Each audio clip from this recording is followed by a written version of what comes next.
Bagi Anda yang baru saja bergabung, berikut berita utama kami hari ini. Hingga Senin, tim DVI Polda Jatim telah menerima 55 kantong jenazah korban ambruknya musola pesantren Al-Khozini.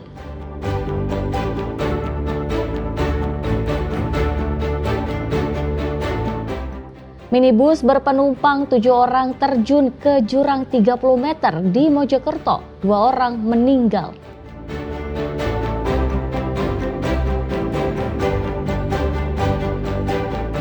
Komunitas emak-emak di Surabaya membudidayakan sayuran di lahan perkotaan yang sempit dengan metode hidroponik.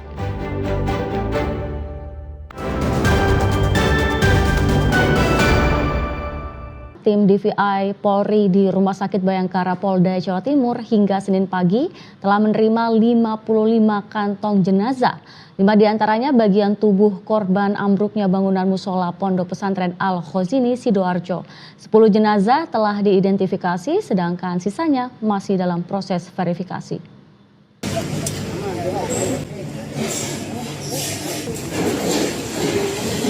Hingga Senin 6 Oktober 2025, DVI Polri di Rumah Sakit Bayangkara Polda Jawa Timur telah menerima 55 kantong jenazah. 5 diantaranya bagian tubuh korban ambruknya bangunan musola Pondok Pesantren Al-Khozini, Buduran, Sidoarjo.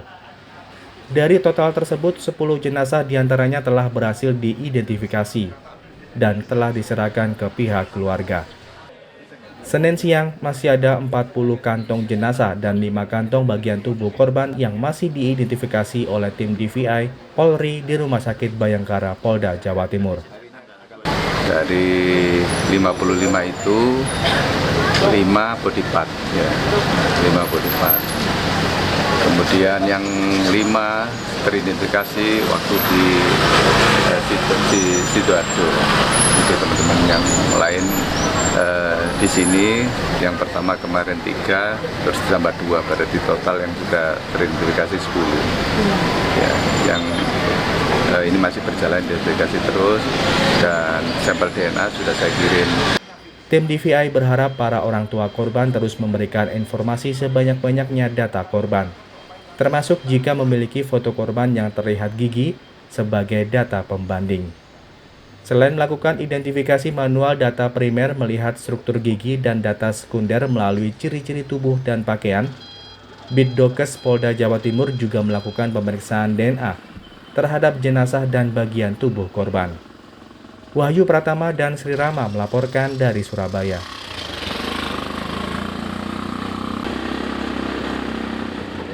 Dua penumpang tewas dan 5 lainnya mengalami luka serius usai minibus yang ditumpangi terjun ke jurang sedalam 30 meter di jalur Sendi, Mojokerto. Sebelum terjun ke jurang, minibus yang diduga alami remblong tersebut menabrak tebing hingga melaju tak terkendali.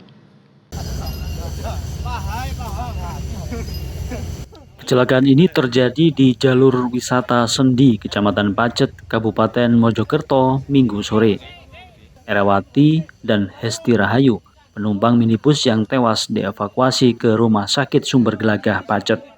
Selain 2 korban tewas, 5 penumpang lainnya mengalami luka serius karena benturan keras saat minibus terjun ke jurang sedalam kurang lebih 30 meter. Peristiwa berawal saat minibus yang dikemudikan Sudibyo, 49 tahun, warga Surabaya, melaju dari arah Kota Batu menuju Pacet, Mojokerto. Setibanya di lokasi yang kondisi jalannya menurun tajam, tiba-tiba minibus diduga mengalami remblong. Meski pengemudi sempat berusaha masuk ke rest area, namun minibus melaju tak terkendali hingga mobil berpenumpang 7 orang tersebut menabrak tebing dan terpental terbang lalu terguling masuk ke dalam jurang. Jadi informasi sementara ada kecelakaan mobil Innova yang mana dari arah Batu menuju ke arah Pacet, yang di dalamnya terdapat 7 orang, di mana informasi sementara masih adanya remblong. Namun untuk korban, status korban nanti akan kami dalami terlebih dahulu karena sudah ada anggota yang ke rumah sakit. Itu dari atas sana, Mas. Dari atas kecepatan tinggi, itu sudah oleng dari atas. terus mau masuk rest area tapi nggak sempat karena sebelah kiri ada mobil juga. Jadi sempat oleng terus ditabrakan tebing, langsung putar gini. Berarti posisi mobilnya itu terbang kayak gini. Terbalik ya? Iya, terbalik. Untuk korban berjumlah 7 orang, 1 cowok untuk sopir, yang meninggal 2 orang cewek. Hingga kini petugas Satlantas Polres Mojokerto masih menyelidiki penyebab pasti peristiwa tersebut. Sebuah mobil derek diterjunkan ke lokasi untuk mengevakuasi bangkai minibus dari dasar jurang. Dia Eko Purwoto dan Sri Rama melaporkan dari Mojokerto.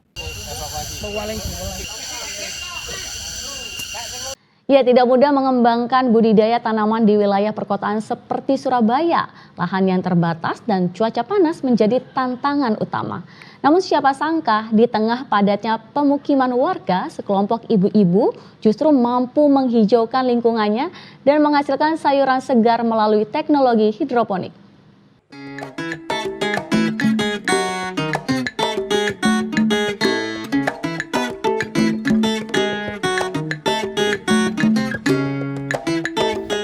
Inilah aktivitas kelompok wanita tani atau KWT bernama Dorang Cinta yang ada di kampung Jalan Ikan Dorang Baru, Kelurahan Perak Barat, Kecamatan Krembangan, Kota Surabaya.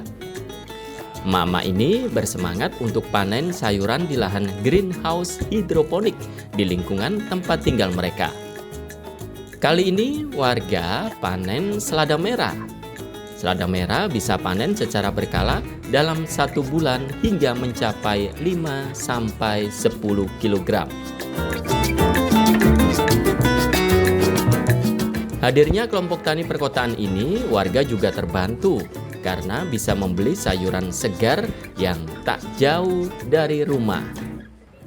Selain itu harganya juga terjangkau, yakni Rp40.000 per kilogram. Di sini 1 kilonya 40, kalau di luar bisa lebih.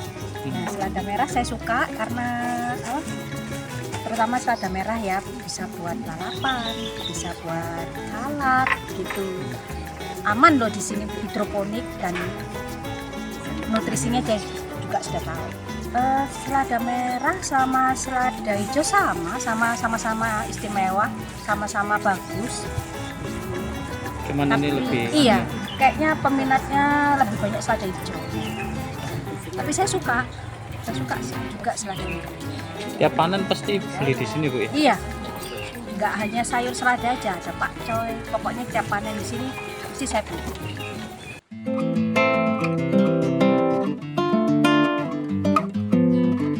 Untuk perawatan sayuran jenis ini tidak sulit, cukup diberi nutrisi tanaman dan pengairan sistem hidroponik melalui saluran pipa air.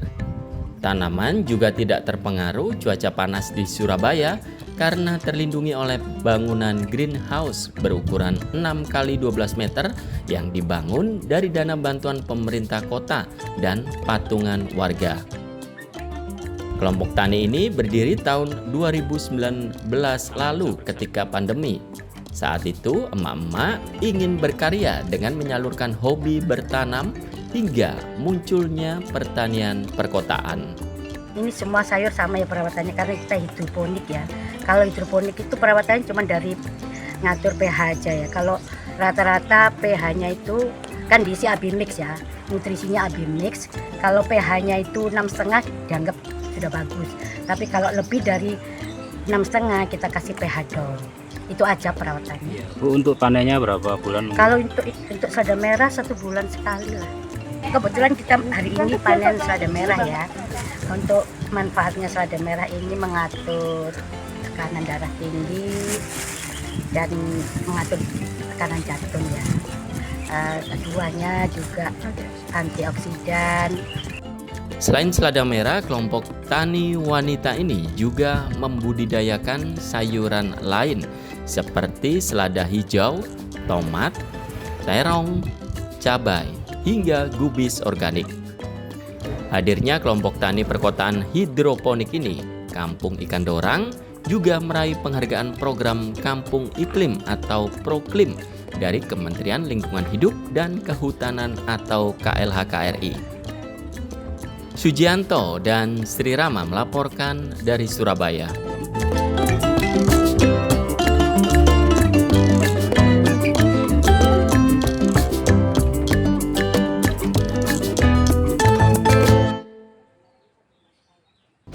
Ya, informasi tadi mengakhiri jumpa kita di Berita Jawa Timur. Jangan lupa pastikan Anda subscribe channel YouTube Liputan 6 SCTV Daerah.